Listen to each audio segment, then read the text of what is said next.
David's Daily Digital Dollop, Dollop 239, from bathing to bagels. Yes.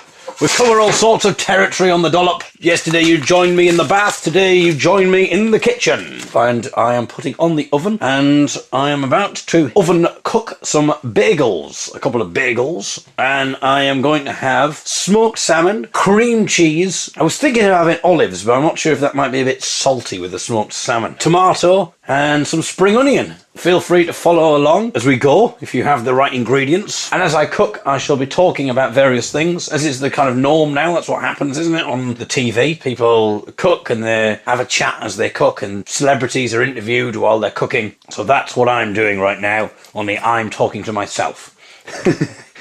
And I'm not a celebrity. Although, having said that, I was spotted a couple of days ago. Oh dear. The drawer has got... Oh, bloody hell. Something's got stuck in there. That doesn't happen on the TV, does it? Things don't fall out of the drawers. Oh, something's fallen out of my drawers. Not now, Tim. Not now. But yeah, I was spotted a couple of days ago. I was on a train, and a woman sat next to me, and then she suddenly said, "Oh my goodness, you're from the Young'uns, aren't you?" It does happen, but it doesn't happen a lot. And I did try and explain that to the woman. I was sort of saying, this doesn't happen a lot. And I was trying to explain that to the woman. I was clearly surprised. But then, in my bid to explain that it doesn't happen a lot, I then listed all the times when I had been spotted. And I realised that there were quite a few examples, and that essentially I'd now spent about 5 minutes telling a complete stranger who just said, "You're from the Young'uns, aren't you?" all the other times that I'd been recognised. Then there was this time when I stepped off the train in London, King's Cross, busy station, of course, busy station. As soon as I stepped off the train, someone recognised me, said, "You're David from the Young'uns, aren't you?" So I told her all these stories about all the times, and then I suddenly realised that essentially, even though I was trying to do the opposite of saying, it doesn't happen very often, I then spent 5 minutes talking about all the times that I had been recognised. Probably just made me sound very arrogant. Anyway, we had a lovely chat for about 40 minutes or so, and it's quite odd because it's someone I've never spoken to before, but she obviously recognises me because she's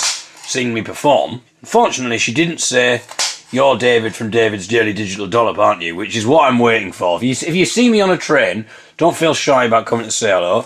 Come and see me, but don't say "You're David from the Young'uns." Say, "You're David from David's Daily Digital Dollop, aren't you?" Or, even better, why don't you say, "Oh my God, it's David from the bath. I loved your bath dollop, David. Absolutely brilliant. How's Billy doing?" If you didn't listen to yesterday's dollop, you won't have a clue what I'm talking about. Well, whose fault is that? This fridge is jam-packed, except there's no jam in it. But there is cashew nut milk. My goodness, I'm really into my nut milks. I love almond milk. Hazelnut milk is really nice. Coconut milk is delicious. But yesterday, for the first time, I bought cashew nut milk. I don't know what it's going to be like. Here we are. Scottish smoked salmon, it says. I don't know whether that means it's been smoked in Scotland, or if it's been smoked by someone who is Scottish, or if the smoke came from Scotland, or if the salmon is Scottish. But either way, I'm going to eat it. I'm not a xenophobic salmon eater. I don't care. If it's been smoked by a Welshman, that's absolutely fine. Or even a Welsh woman. I absolutely don't care. I need to get the cream cheese out now. Philadelphia cream cheese. See? I'm so multicultural. Salmon from Scotland, cheese from Philadelphia. I've been going through old tape recordings of myself, and today's tape that I've discovered is a recording of me when I was 7-year-old, and I ended up on a radio station talking to the presenter about wanting to be a DJ. It proves to the lady who commented after seeing the Young'uns perform, saying, "I really enjoyed the gig, but I don't know why the man leading it was putting on a fake Northeast accent," to prove to that lady that I am from the Northeast. I'm not putting on a fake Northeast accent. It has actually got diluted over the years. This is a recording of me at the age of 7 then, and this is how my voice used to sound. Well, how's everybody keeping this morning? I trust you're all in good health. Yeah, this isn't me talking, by the way. This is the presenter talking, just in case you were thinking, he's right. You do have a more pronounced Northeast accent there, David. Although the thing that's more interesting is the fact that you also seem to be, you seem to have gone through puberty rather early. Yes, I went through puberty rather early. My voice broke when I was 7-year-old. No, that's not me. That's the sound of the presenter. I shall be talking shortly. And I believe we have an interview this morning with David Eagle, the young blind boy who wishes to become a radio producer or a disc jockey. Hello. Tell them who you are. David Eagle. And how old are you, David? 7. Come on, David, you tell us why you want to be a disc jockey. Because it's got loads and loads and loads of different But it hasn't got like that complicated machines on, and you don't like that. It's just like this thing here. That's it. It's nice and calm. You don't have like things. I mean, that, by the way, if you are wanting to be a DJ and you ever go for a job interview at a radio station, give that answer and they'll immediately snap you up. I mean, what happened actually after that interview there, it was meant to just be a 7-year-old being interviewed on a radio station. It was meant to just be a bit of a twee feature, interview a blind 7-year-old about why he wants to be a DJ. But actually what happened was, when I was leaving the studio, the boss of the radio station came down and said, I know this isn't the done thing, you're only 7-year-old, but after that answer there, we want to give you a job. You know, I don't know how you managed to do this. You just got away with words. Anyway, before I go, I shall read out a few of your comments. Chastity Payne comments on yesterday's dollop with a bagel, saying, you won't like this, but the preparation of the bagel dollop was much more erotic than the bath time one. I mean, everyone knows that bath-based sex demands at least... Well, I didn't say we were having sex. I think you've just assumed that we were having sex, Chastity, from the noises that you heard.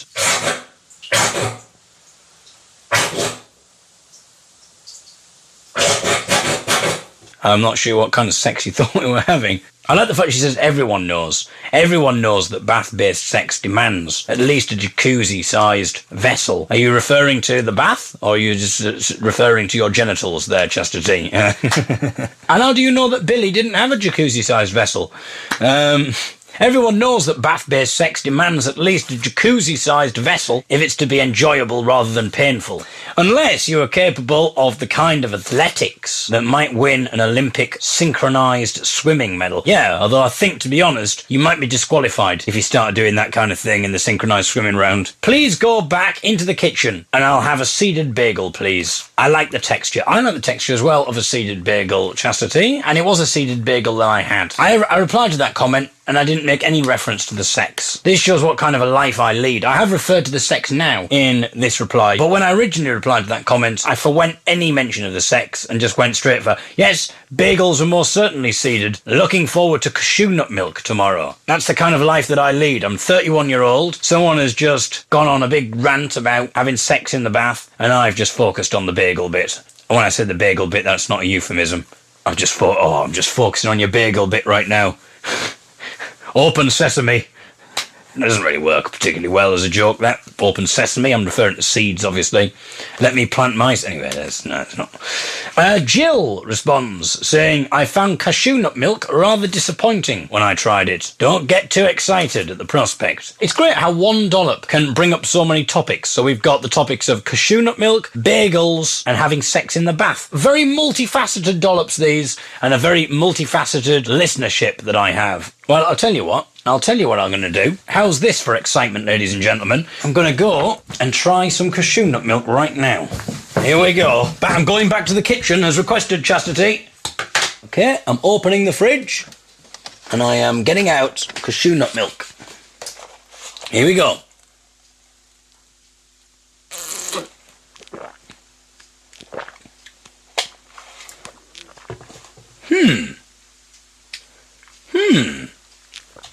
Yeah, I'll have another taste. Hang on.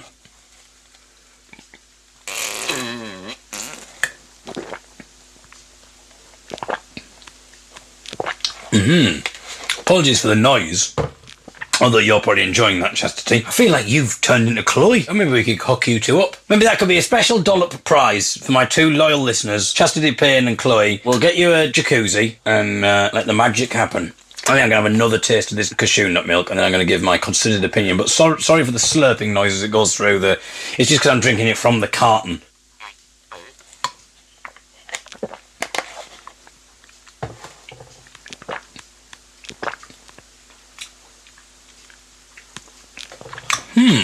I think I like it.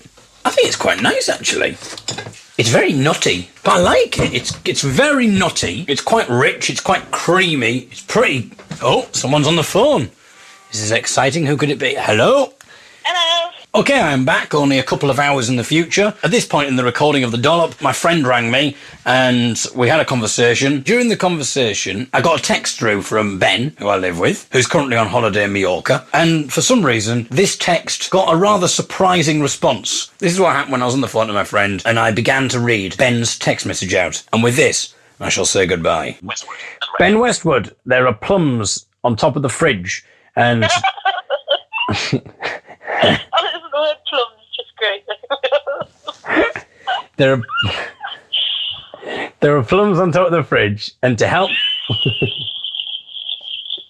What? I'm just saying the word plum. What? Why are you laughing? Plums. What? It's only the word... I don't see what's so funny about the word plum.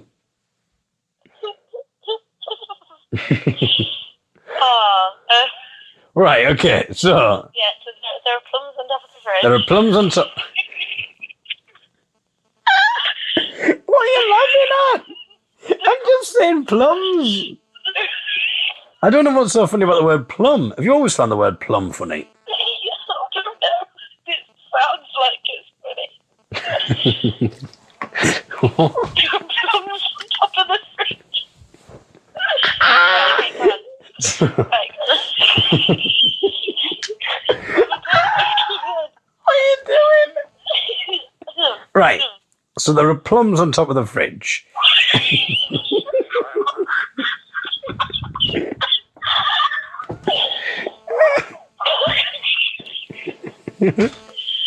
I don't understand what's funny.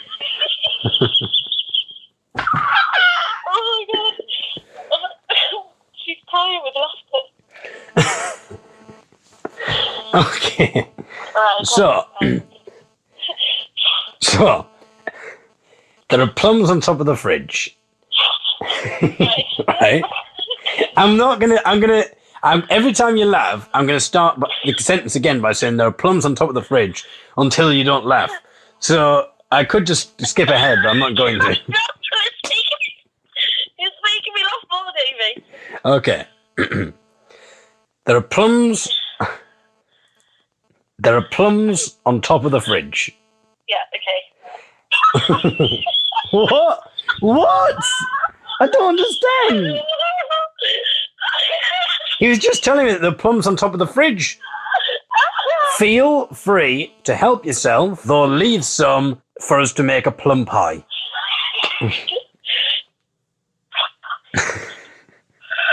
What?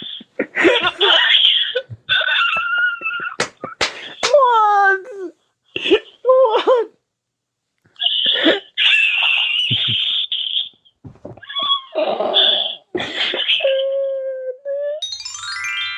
If you listened to yesterday's Dollop, including the phone conversation with my friend about plums, I want to point out that I don't normally record my phone conversations. The recording only existed because I was recording the Dollop when she called. I don't record every conversation that I have just in case it comes in handy for a Dollop. If I did do that, then it would be a bit tragic that in the space of 240 days, I've only deemed one single 3-minute conversation about plums worthy of inclusion in these Dollops. Although, let's be honest, it was a quality 3 minutes. Most of the time, I'm not recording, including right now, unless you're listening to the audio version, in which case obviously I am recording, but only the sound of my own voice reading this out, which doesn't count. What I mean is that I'm not recording what is going on as I write this Dollop, which is a discussion about van insurance. I'm in the young'un's van, and we need to renew the insurance in a couple of weeks. Sorry, I've reeled you in now, haven't I? I've got you all interested, but alas, you shall never hear that conversation because I'm not recording it. Anyway, don't worry, I won't cruelly keep you in suspense any longer. We are going to renew the insurance with the same insurance company that we're currently using. So there you go, you can rest easy now. Tomorrow we play Towersey Festival. I'm looking forward to finding out whether they published my contribution to their festival programme. If you remember from Dollop 188 a couple of months ago, what am I saying? Of course you remember. I was asked by the person putting the written programme together for the festival to write something, in quotes, quirky for the programme. So I wrote them obviously we're out of the quotes now. It was just the word quirky that was in the quotes. I don't want you getting confused. Start reading the rest of this blog out and you're going, what, Towersey Festival said all this to you in an email? I'm a bit confused. No, just the word quirky. Anyway, so I was asked to write something quirky for the festival programme. So I wrote them a very lengthy and elaborate pun-laden joke about computer fonts, which I included in Dollop 188. For some unfathomable reason, I didn't receive an email back from them. If they haven't included it in the programme, then I have a good mind to get my own back on the festival by taking up a considerable amount of our performance, delivering an extra long version of the joke. If, for some incomprehensible reason, the font routine fails to get the hysterical reaction that it warrants, then I can just read out Ben's text about plumbs on top of the fridge, which seems to be a surefire hit. Last week, I received another unusual request from a folk festival. The person responsible for compiling the written programme for Bromyard Festival emailed some questions for me to answer. Normally, questions are along the lines of, how did you meet? How did you get into folk music? Questions about our festival appearance, upcoming tour or album, or they try to be quirky. If you could be an animal, what animal would you be? That kind of thing. Although they don't like it when I out-quirk them, do they? Oh no, not with a lengthy, elaborate joke about computer fonts. I'm coming for you, Towersy, and there will be repercussions if my amazing font joke isn't in your programme. The person compiling the programme for Bromyard Festival, however, has managed to enter uncharted territory with his line of questioning. Although he's putting his questions to the young'uns, I don't think he's particularly bothered about us. I think he'd much rather be interviewing Mumford & Sons. Here are the list of questions that he sent me to answer for the programme. 1. Between 2012 and 2014, the likes of Mumford & Sons brought folk stylings right into the middle of popular culture. Why do you think that this happened? And what was the impression amongst traditional folk musicians and fans? Question 2. Do you like the Mumfords? Question 3. Did you notice a change in the people who were interested in your music due to the rise of the Mumfords? Question 4. The Mumfords seemed to assume the role of pop rock poster boys during this period on both sides of the Atlantic. Their 2015 follow-up seemed to fall flat, but pop music had seemed to have moved on just as quickly as it adopted them and pop folk. Why do you think this happened? And why do you think it happened so quickly? Question 5. Do you look back on that time as a period that you miss, or one that was always destined to come and go? Question 6. What has that brief window of popularity had on the folk scene? I don't know who this person thinks I am. It's as if he really wanted to get an interview with Mumford & Sons, but wasn't able to, so he just asked us Mumford & Sons questions instead. Or it's as if he thinks that I'm some kind of musicologist or cultural soothsayer. He also seems to be under the impression that I owe my folk music career to Mumford & Sons, as it's clearly thanks to them that I have an audience. He also seems to imagine that me and all the other folk artists on the scene all look back wistfully at 2012 to 2014, nostalgically remembering those glory years for folk, where we all got helicoptered into gigs, and every folk artist had at least 3 groupies each every gig. Before the Mumfords, we generally just had to settle with just 1 groupie a night. But even while we were in the middle of it all, eating the caviar, having sex with beautiful fans who, let's face it, only slept with us because they thought that it might bring them closer to Mr. Mumford, or one of his sexy sons. We knew that it would never last. When we heard the Mumfords' follow-up album, we knew the fun was over. The fans began to lose interest in the Mumfords, and consequently us. The caviar ran out, the helicopters stopped coming, and we had to go back to travelling to gigs in vans, and we were back where we'd started, playing to old men with beards once again. Oh, how we yearned for those years. Something tells me that I'm probably not going to get in the Bromyard Festival programme either. Oh well. David's Daily Digital Dollop, Dollop 242. I've just got back from Towersy Folk Festival. I'm just in the hotel, and I completely forgot to check the Towersy Festival programme to see if my hilarious font joke was in there. Completely forgot. It's a bit late now. Everyone was packing up the festival site. I don't really think there's going to be much point me trudging to the festival site, trying to find someone and asking them about it. And I think I'm going to have to let this one go. It's very difficult for a man of my artistic pride. But let's be honest, what's more important, Dollop 188 or the Towersy Folk Festival programme? I think the fact that it's been on David's Daily Digital Dollop is enough for me. I just thought I would tell you this quick thing about what happened just before we went on stage. A man came up to me and said, hello, I saw you at Southall and I thought you were absolutely brilliant, really enjoyed the gig. That's not the end of the story. There's more to it than that. I'm not just telling you this. Yeah, so there you go. Someone thought we were absolutely brilliant, said we were a fantastic group. He said they were the best thing he'd seen at the festival. Yeah, I just thought I'd share that with you. Good night, everybody. You know, there is more to this story, don't worry. I'm not just being arrogant here. He said, I've got a bit of a request. I don't know if you were planning to do this or not, but I was just wondering, will you be playing the Wild Rover today? And I started to laugh, because we never did the Wild Rover. I mean, it would be a bit twee. And I was a bit surprised, bearing in mind that he said that we were the best thing that he'd seen at the festival at Southall, and then for some reason he thought we were the type of band who would sing the Wild Rover. It's a bit of a twee choice, isn't it, really, the Wild Rover? I mean, I can't imagine standing on stage in front of 1,000 people and singing it. The only time we've ever done the Wild Rover is if we've been in like a pub. Sort of when we first started, really. If we were in a pub and it was really rowdy, and we were in front of loads of people who weren't a folk crowd, but we were just doing a standard gig, then to get the drunks sort of joining in and stuff, we might do the Wild Rover and whiskey in a jar and stuff. But those are right at the start when we first started doing gigs. So I sort of laughed at the idea that we'd be doing the Wild Rover, and he said, oh, that's good, because I was going to ask if you wouldn't do the Wild Rover. And I was like, what? So this is an anti-request? This is like the opposite of a request. I don't think I've ever had anyone request that we don't sing a certain song. So I asked him if there's anything else that he'd like us not to do. Would he be happy if we did Gina G, Ooh Ah, Just a Little Bit? Apparently so. That was absolutely fine. If he wanted to sing that, he was perfectly happy. Bob the Builder, the original version and the Mambo No. 5 version as well. No problems. It was just the Wild Rover for some reason he didn't want to hear.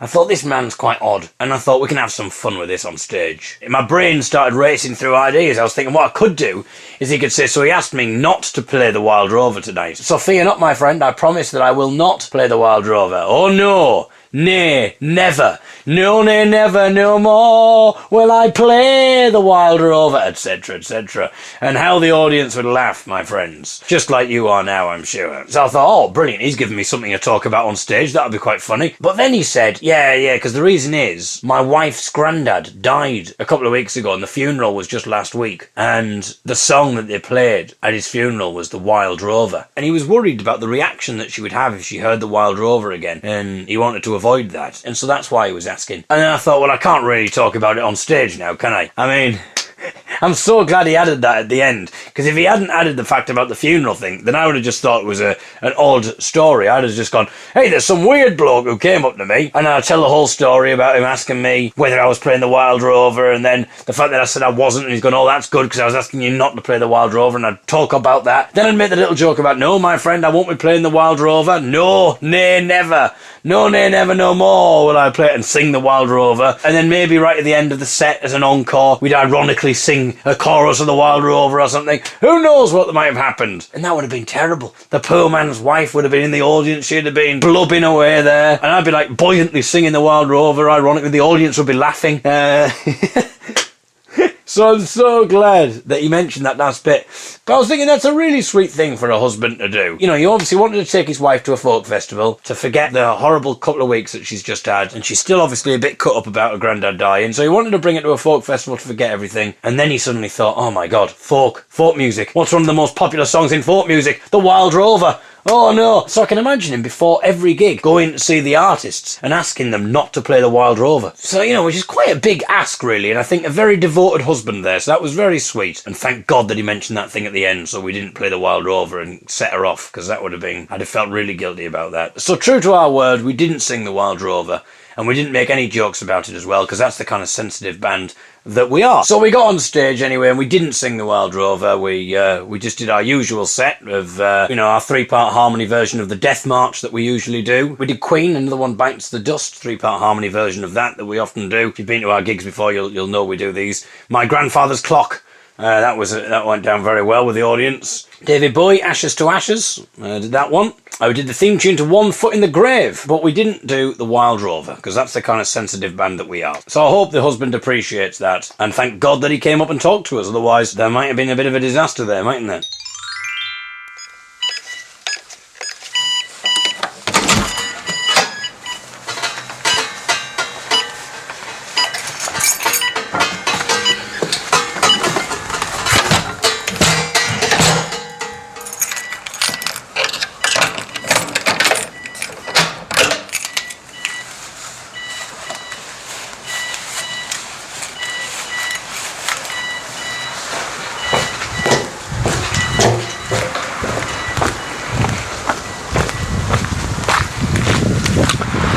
Sorry about this. It's been quite an odd start to the Dollop today, hasn't it? Haven't really said anything yet. What was happening at the start, if you were a bit confused there, wondering why there wasn't any talking going on, we're actually in talks of releasing the Dollops in Japan, but they want a television version of the Dollops. So that bit there that you were hearing, where you just thought there was nothing going on, it was the visuals. There was a lot of visuals going on. There was a few credits sort of scrolling across the screen there. You know, all the information about the scriptwriter and the producer and things like that. And it was showing the video of me leaving the house and that kind of thing. So that's the reason you weren't hearing anything. So apologies for that. But hopefully the Japanese TV market will be interested in it. So this is actually being translated into Japanese now. There's somebody in the studio booth next to me who is translating this into Japanese. What I was just about to do was I was about to pretend that I was opening the studio booth door, and then I was going to do a Japanese voice, and try and speak some Japanese. I don't know any Japanese, so it would literally just be me making Japanese-esque sounds. But sorry. I don't know where that person came from. There's a lot of cars coming along on this stretch of road today. I think what's happening is we've got a new visuals team in who are in charge of obviously deciding what goes on in the Dollop visually, and I think they're trying to put more visual stuff in it, so they're just putting like more cars in and that kind of thing. And then there was that moment there where I just nearly walked into someone. Oh, there's another car. I think this is a bit over the top there, the visuals team, I have to say. I mean, do the Japanese audience really like cars? Is that what's going on here? Oh, there's another car coming.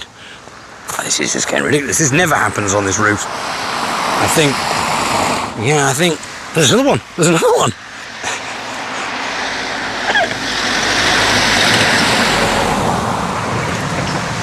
I dread to think how much this is costing. There's another car coming. All these cars. I dread to think how much it's costing to get all these cars on the road. I hope the Japanese TV company have put in... There's another one coming. I want to say to the visuals team here, I'm just going off script.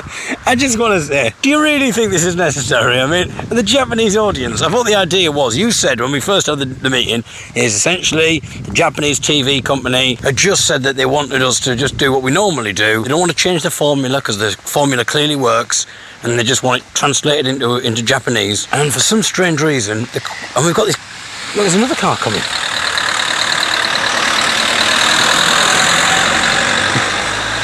And I've got all these cars, and all the Japanese audience are seeing now. This is the first episode. This will be the first episode if it gets commissioned. And essentially, all the Japanese audience think this is me commenting on cars, but not commenting on them in an interesting way, just saying, oh, here's another car, and then commenting on how ridiculous it is that cars keep coming. I mean, I suppose this could work. The Japanese audience might think, oh, this is really funny. He's commenting on the fact that there's loads of cars coming, or maybe they appreciate the meta nature of this. Oh, here we go again. Here's another one. There's a bloody tractor coming now. How much is this costing?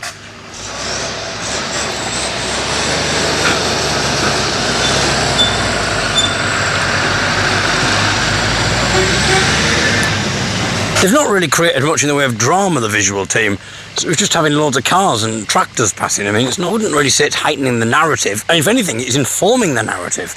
I'm just going to go off script here. I'm sorry, I very rarely do this, but I'm going off script. The weird thing about this is you're aware of the faults of the visuals team, having all the cars and stuff. You're aware of the fact that it's a bit weird, but rather than having a chat with the visuals team and maybe working out what they could do to support the narrative rather than impede it, you've just factored it into the script. To be honest, if it's going to be like this, then I'd rather just say to the TV company in Japan, thanks but no thanks, because I think this is making it very odd. And I also think it's a bit odd that you were clearly in cahoots with the visual team scriptwriters, because you've, rather than having a chat with them about how weird this is, the fact that they're putting loads of cars in the Dollop and stuff and just making me have to stop every 20 seconds to say here's another car, which is not interesting in the slightest. You surely know this. I mean, the fact is, on the script, it's saying how uninteresting it is, which I would argue is quite flawed. I don't know. You understand the Japanese audience more than I do. You're quite right. I suppose you have done your research, yes. Maybe they do appreciate the whole meta thing there. All right, I'll have faith in you, but I'll just continue reading the script. I don't know if you're going to put that on the recording or not. I'm presumably you're going to edit this bit out. I don't know. I don't know what bits they're leaving and what bits they don't. It's all very confusing. I don't actually listen to the Dollops. I just act as I'm instructed by the script writers. I just do the acting. And then, oh, a message has just come through. Let's have a read. It might be interesting. It might be a Dollop commenter. I don't know where it's from. Message. Hi, you were really funny at the gig last night. Well, thank you very, very much, Ruth. I suppose I was. What can I say? Really funny at the gig last night, and as you can tell, listeners, I have kept that creative, comedic brilliance, that comedic energy. I've still got it pulsating through my body now, as you can tell, hence the brilliance of this dollop so far. So if you're not enjoying this dollop, you think this isn't very interesting, then I want you to know that less than 24 hours ago, I was really funny. And that's been proven. That's a message that's just come in there from my friend Ruth. So there you go. I'm just going to go off script again.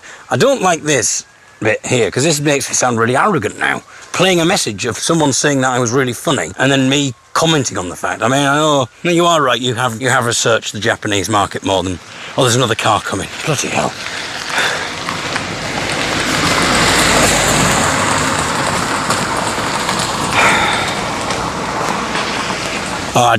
I'm not sure about the cars. I think we need to have a meeting with the visual team after this. Oh, there's a dog now, everyone. If you were going to put some visuals in, like you've had loads of cars and a dog, I think the script writing could be a bit better. Rather than me just saying, oh, there's a car, oh, there's a dog, here's another car. Like, I could have said something a bit more interesting.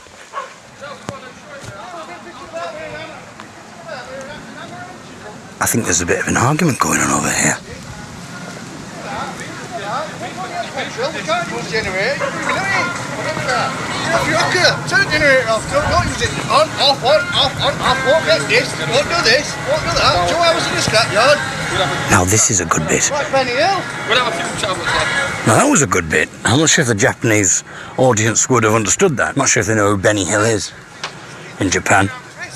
But there's some workmen having a bit of an argument. Something about a generator. I like that bit there. That was good. Things are getting interesting now. But I also just want to say, like, maybe we could have put that nearer the start. That bit of drama there with the two workmen having an argument. Another thing that I'm a bit worried about the Japanese dollops is, in England, people can just listen to this all in one, so it might only last for like 10 minutes. But you know, in Japan, they're going to intersperse it with adverts, aren't they? So, I mean, it might be about half an hour by the time we get to that bit, because there's going to be loads of adverts in between. And I don't think there's enough to keep the audience interested. It's just a thought. And yeah, I know there's sheep, but I'm not going to comment. It says on the script, oh, there's some sheep. I just think it's a bit lackluster all the time, just saying, oh, there's, and then just commenting on what there is. The Japanese audience can see the sheep, and everybody else can hear the sheep, so it's fine. I'd be interested in hearing the Japanese version of this. Just out of interest, are you using the sheep that we hear now, or are you getting Japanese sheep? That's an interesting thought. You hadn't thought about that. It's just a thing. It's all these things that we need to have a meeting about. So I think I'll wrap up this dollop fairly soon. So I'll do that, and then we'll have a meeting, yeah? I wonder if in the Japanese version they're going to put in the reference to Benny Hill, or if they're going to put in a Japanese equivalent character, maybe.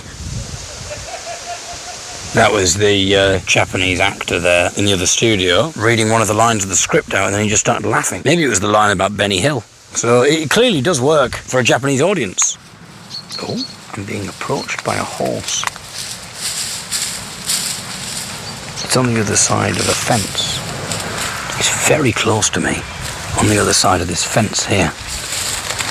I don't know if it's paying me any attention, but I'm right next to it, and it's just pulling bits of grass up and eating it. Oh, its head is right there. I can hear it eating.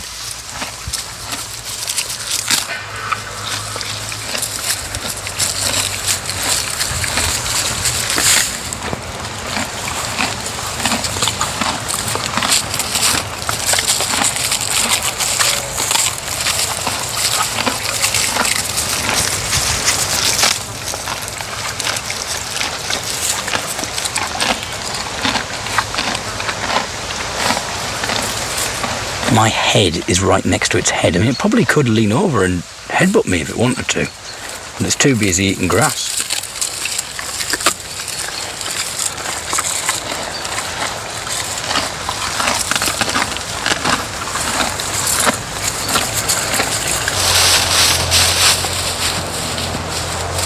And now it's off. the script sort of ends more or less here. There's some more bits where I start talking about something and then another car comes by. That's happening right now. Yep, that car's gone. I know, I'm sorry, I'm rebelling. I'm rebelling against this. The scriptwriter's again absolutely livid now that I'm doing this as a Japanese person who is one of the producers from the Japanese team. We've flown him out. I'm sorry, look, there's another car coming. Yep, there's another car. I just have to talk about that car again on the script. I mean, me going into a bit of a strop is probably more interesting than what you've actually written on the script, in fairness. I mean, we've spent quite a lot on this, and I wouldn't say we've got value for money. We've had about 20 cars. There's another car coming now. I mean...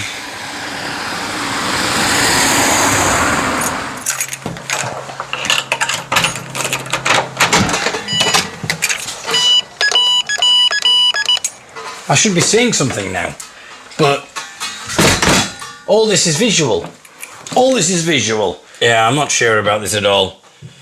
Anyway, sorry about what you've just had to put up with there, listeners. What the bloody hell's going on now? What's this?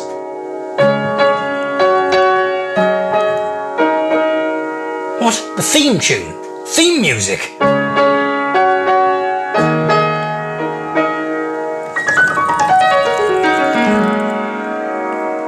Well, I do like the theme music, I suppose.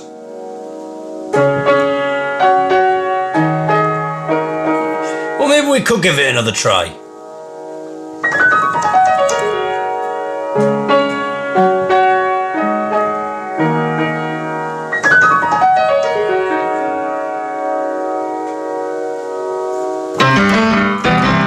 I'm not sure about that bit at the end of the theme tune. I think you might want to change that. What, you think it mixes Western and Eastern ideas? Well, I'm not sure if it does, to be honest. I quite like the theme tune. It was appealing to me, and it's one of the reasons why I'm willing to give this another try. But I'm not sure about that last bit. But I'd be interested to see what our usual audience think about this, because I think they're going to feel a bit hard done by. I think they're going to think this has been a waste of their time today, personally. But feel free to let me know, listeners. I opened the taxi door and asked the driver whether this car was a taxi. This wasn't some kind of weird, smart-ass philosophical question about the nature of vehicular identity. Can this car really be said to be a taxi? Or should we really be saying that the car is merely serving the function of being a taxi? After all, for what is the taxi when it is not taxiing? Is it then still a taxi? But I was not trying to make such a philosophical statement. I was merely inquiring as to whether the car door that I had just opened was, in fact, a taxi. Because, being blind, there have been times that I have made an assumption about a car being a taxi, opened the door, got in, and sat on a bewildered passenger's knee. Still, I ended up in a 2-year relationship with one of those bewildered passengers, so it's not always a bad thing. The driver responded to my question with a yes. But it was such a world-weary yes. I was genuinely taken aback by his yes. By the fact that he'd somehow managed to convey so much misery in just one single syllable. The despairing nature of his yes was so intense that it caught me completely off guard, and I gave an involuntary chuckle. I got into the taxi, feeling embarrassed by my inappropriate chuckle. I felt guilty that I'd responded to his misery-laden yes in such a way. I decided to try and redeem the situation, to attempt to take back the chuckle and disguise it as something else, maybe a cough. So I began to venture a chuckly cough. I've never tried a chuckly cough before, and I wasn't at all convinced by it. I think it just sounded like a very weird chuckle, almost as if I was trying to make a statement with the chuckle. A statement like, yes, that's right, my friend, I am chuckling at your misery, and I want you to know it. I needed to employ more cough and less chuckle. But my next attempt was even worse. I abandoned the chuckle altogether and just opted for the cough. Normally, when I cough, it is because I feel a need to cough. I've never really coughed before deliberately. I assumed that it would be easy and would sound perfectly natural, just like a regular cough. But I was surprised by how unusual it sounded. It sounded like a man deliberately coughing in the most ridiculous way that he could muster. It's difficult to explain the sound in writing. Perhaps in the audio version, I will attempt the cough. It was sort of like... hang on. Like that. It sounded like someone with a really bad sore throat having very noisy sex. I'm using artistic license here, choosing to use this description in order to give you an effective comparison rather than drawing on my actual lexicon of sounds. I stopped my absurd coughing and then said, Sorry. I'm not sure what I was saying sorry for, nor what he would assume that I was apologising about. I was sorry that I had laughed at his despairing yes. But I was also apologising out of embarrassment for the weird chuckly cough charade, although I couldn't even be sure that he'd registered my chuckle or had been aware of my subsequent attempts of a cover-up. The taxi driver did not respond, and I too fell quiet.